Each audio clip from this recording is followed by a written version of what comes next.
तथे आप सभी का। मैं आपके साथ मुस्तफ़ा चौधरी और मेरे साथ इस वक्त मौजूद हैं विमुक्त जनजाति अधिकार मंच के सदस्य।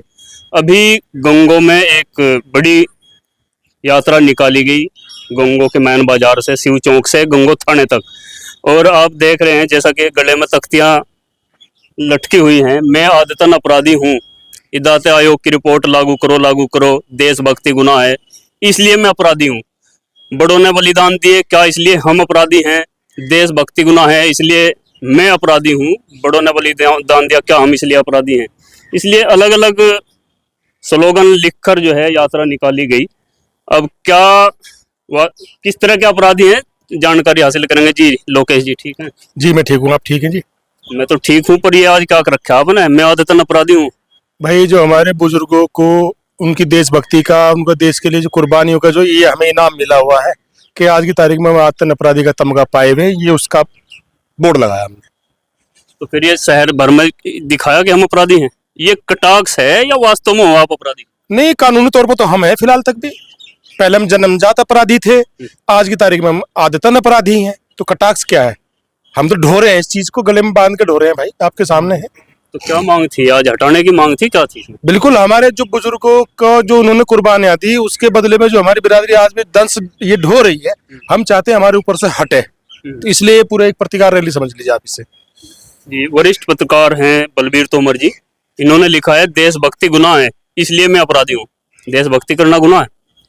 देखिए मिस्टर मुस्तफ़ा, पूरी दुनिया में जिन देशों ने गुलामी से आज़ादी पाई है उस हर देश में कुर्बानी देने वालों का, बलिदान देने वालों का सर्वाधिक सम्मान होता है। लेकिन इस मेरे भारत में इसका उल्टा है। यहाँ कुर्बानी देने वालों का और देशभक्तों का अपमान किया गया है।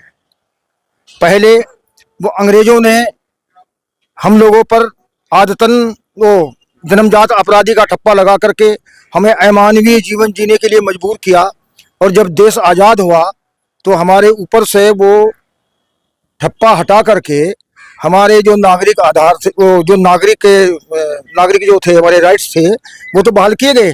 लेकिन एक षड्यंत्र के तहत और देश के कई बड़े बड़े विद्वानों के विरोध के बावजूद आदतन अपराधी अधिनियम ला करके और उसमें विमुक्त जनजातियों को उसमें शामिल कर दिया गया।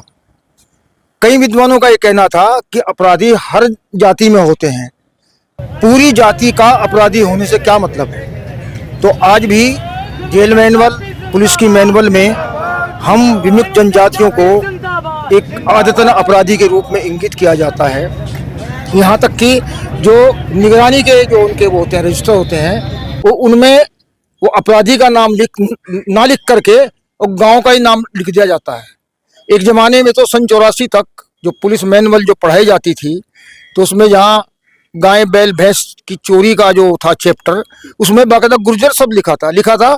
यदि आपके क्षेत्र में कुछ थांगेदारों के गांव पड़ते हो, जैसे कि गुजरों के गांव, तो निगरानी के रजिस्टर में व्यक्ति का नाम लिखने की जरूरत नहीं, गांव का नाम लिखना ही काफी है। अगर इस बिरादरी के व्यक्ति हैं तो गुनाह ऑटोमेटिकली साबित कर दिया बहुत है। तो तब हमें भी इतनी जानकारी नहीं थी, तो सरदेव रामचंद्र दास जी के माध्यम से हमने ये मामला हाउस में जो उसको ले गए थे, तो उसमें गुर्जर शब्द तो हटा, लेकिन वो बाकी थांगेदारों की श्रेणी में तो हम भी आते। थांगेदारों का मतलब वही है जो आदतन अपराधी हैं। तो हम आज भी ये आदतन अपराधी का जो तगमा है उसको ढो रहे हैं। योगी सरकार ने अभी मुक्ति दिवस घोषित कर दिया विमुक्त जनजाति का 31 अगस्त, इस पर क्या कहेंगे? नहीं, ये तो एक तरह का राजनीतिक कदम है। इससे कुछ लाभ नहीं होगा विमुक्त जाति? नहीं, इससे क्या लाभ होने वाला है? लाभ तो जब होगा जब हमें जो हमारा जो तमाम कमेटियों की रिपोर्टें हैं और जो कहती हैं कि ये जो विमुक्त जनजातियां हैं इनको सम्मान, क्षतिपूर्ति और विशेष आरक्षण दिया जाए, तो जब वो लागू करेंगे तो तब होगा सम्मान, तो तब होगा। ये खाली दिवस घोषित करना ये तो एक तरह की राजनीतिक मतलब ये फैसला है ये। जी फरमान चौधरी जी। जी साहब, क्या कहेंगे, आदतन अपराधी हैं आप भी? हाँ बिल्कुल, अकॉर्डिंग टू इंडियन लॉ भारत के जो जितने भी सरकारी संस्था है उनके हिसाब से तो हम आदतन अपराधी हैं। और जैसा कि 1982 से अपराधी का तमगा 1832 से लगा हुआ है हमारे ऊपर, ये 1952 में हटा। लेकिन आज भी हम लोगों को उसी नजरिए से देखते हैं। आप निकल लो कहीं भी समाज में चले जाओ, अगर गुज्जर बिरादरी का या किसी भी क्षत्रिय समाज का हम लोगों का नाम आ जाता है, विमुक्त जातियों का, तो हमें आज भी उसी नजरिए से देखा जाता है कि अच्छा वो था। तो गुज्जर होना तो मेरे ख्याल से आजकल जो मानसिकता होगी लोगों की, तो गुज्जर है तो अपराधी है, तो ये तो है तो अपराधी है। वरिष्ठ पत्रकार जी हैं इसराइल चौधरी जी, कैसी रही रैली? बहुत बढ़िया रही, युवाओं ने बढ़ चढ़ कर सबको हिस्सा बता दिया कि आप अपराधी हैं आदतन? नहीं, ऐसा नहीं है, वो तो सरकारों को जगाना है। जो ये विमुक्त जनजातियां हैं, इनके ऊपर जो लगा हुआ जो एक ठप्पा है, ये उसी को लेकर एक आवाज बुलंद करना था कि भाई हमारे जो हक और अधिकार हैं जो हमसे छीने गए, जो आज तक हमें नहीं मिले, उसी के लिए ये एक रैली थी। बहुत अच्छी रैली रही, अच्छी तरह से युवाओं ने एक अच्छी हिस्सेदारी उसमें दिखाई और फिर हम सब लोग थाना कोतवाली प्रांगण में पहुंचे और वहां फिर ज्ञापन दिया राष्ट्रपति महामहिम के द्वारा। तो हमारे साथ एक और साथी है, युवा साथी मुस्तकीम चौधरी जी, जो मुस्तकीम चौधरी जिनकी जो आयोजकों में से हैं, काफी जोशील अंदाज में बाजार के बीचों बीच आपने नारे लगाए में हम आदतन अपराधी हैं, इदाते आयोग की रिपोर्ट लागू करो, कुछ होगा कि नहीं? अभी जो है ये हक और अधिकार के लिए जागृति रैली थी, जागरण के लिए हम लोगों ने शुरुआत की है और उम्मीद है कि जब समाज जागेगा तो हक भी मिलेंगे। जहां एक देश और एक संविधान की बात की जाती है, वहीं दक्षिण भारत के 4 राज्यों में विमुक्त जनजाति को अलग से आरक्षण की व्यवस्था है। तो हमारी मांग है कि उत्तर भारत के भी राज्यों में जिस तरह से दक्षिण भारत में विमुक्त जनजातियों को सेपरेट आरक्षण है, उस तरह की व्यवस्था दी जानी चाहिए। और सामाजिक न्याय के लिए ये बेहद जरूरी भी है, क्योंकि दबे कुचले वंचित शोषित और जो लोगों ने, जिनके बुजुर्गों ने कुर्बानी देने का काम किया, अंग्रेजी हुकूमत से लड़ने का काम किया और दंश झेलने का काम किया, उन लोगों के साथ जो अन्याय हुआ है उसके लिए जरूरी है कि सामाजिक न्याय के लिए हम लोगों को सेपरेट आरक्षण की व्यवस्था मिले। और ये जो लगाया गया है मैं आदतन अपराधी का आज भी तमगा है। 1952 में जन्मजात अपराधी तो हटा दिया गया, लेकिन आदतन अपराधी के रूप में आज भी हमें इंगित किया जाता है जेल मैनुअल में और पुलिस मैनुअल में। तो हमारी मांग है कि उसे हटाया जाना चाहिए। आपका क्या नाम हो सर? बाबू हसन। आप भी आदतन अपराधी हैं? जी, बिरादरी में तो सभी आ रहे हैं, एक लागू करनी चाहिए जब रिपोर्ट आ रही।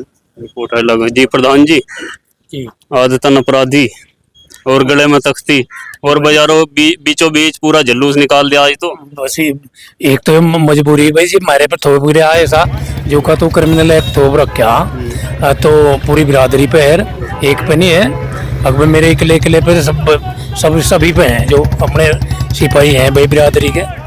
तो हमारा अधिकार बना है कि भाई हमें इस तरह हटाया जाए और हमारे जो अधिकार हैं उनसे वंचित न रखते हुए हम अधिकार मिलने चाहिए। सभी डिपार्टमेंट में, सभी विभागों में हम बहुत बैकवर्ड हैं, इसी वजह से वो अंगली उठाते हैं हमारे पे बिना मतलब की। जबकि देखो हमारे बुजुर्गों ने कितनी बड़ी बड़ी कुर्बानी दी और जो उठाए दें उनकी तो कुर्बानी भी नहीं कही भी। एक गुजरों का इतिहास रहा बहुत बड़ा, कितनी बड़ी बड़ी कुर्बानी दी, अंग्रेजों के खिलाफ लड़े और उसके बावजूद भी चलो ये हमारी बिरादरी की या सिपाहियों की कमी रही, हमारे सिपे सलारों की, हम इसे बार बार उठाया नहीं हमें, और हम पुरजोर उस पर मांग रखेंगे और उठाएंगे और संसद तक इसे पहुंचाने का वो करेंगे। अब भाई हमारे पे कलंक हटना चाहिए, कलंक हटना चाहिए। इन्होंने भी लिखा है बड़ों ने बलिदान दिए, क्या इसलिए हम अपराधी हैं? बलिदान देना अपराध है सर?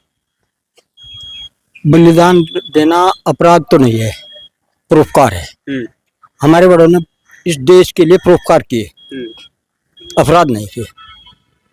आज इसी देश में हम परोपकार के बजाय अपराधी घोषित किए जा रहे हैं, इसका मैं विरोध करता हूँ। इसका विरोध करते हैं जी। भाई साहब, बलिदान दिए इसलिए हम अपराधी हैं। हाँ जी, हमारे साथ तो जो हमारे बड़ों ने कहा उसका ही मिलना में तो मंग के रूप गलों में, उसके बाद बलिदान दिया इसलिए आपके गले में ये तख्तिया है ना, हमने कुछ मिल रहा, इसका जो हमें मिलना चाहिए था। तो ये बड़ी संख्या में एक यात्रा निकाली गई गंगों के अंदर जिला सहारनपुर में, और सभी लोग सैकड़ों की संख्या में थे, नारे लगाए, बाजार के बीचों बीच निकले, आदतन अपराधी हैं, क्या हमारे बड़ों ने बलिदान दिया इसलिए हम अपराधी हैं, और अपने यहाँ एक मांग पत्र राष्ट्रपति के नाम गंगो कोतवाली को सौंपा है। खैर, इस वीडियो पर आपकी क्या राय है कमेंट बॉक्स में जरूर दें और चैनल को सब्सक्राइब करें। धन्यवाद।